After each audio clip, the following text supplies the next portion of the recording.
അമ്മൂനൊന്നും കൊണ്ടുപോകാതിരിക്കാൻ വേണ്ടിട്ടാണ് അച്ഛൻ നേരത്തെ വന്നില്ലേ?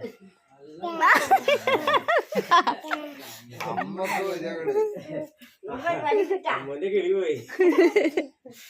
24 മണിക്കൂർ അമ്മൂനെ തയ്ച്ച് മാറ്റി ഇവര് അമ്മ എന്താണെന്ന് വെച്ചില്ലേ ഭയങ്കര പൊട്ടാട്ടി നാട്ടുകാരല്ലേ മോനല്ലേ ഇവളാണല്ലേ?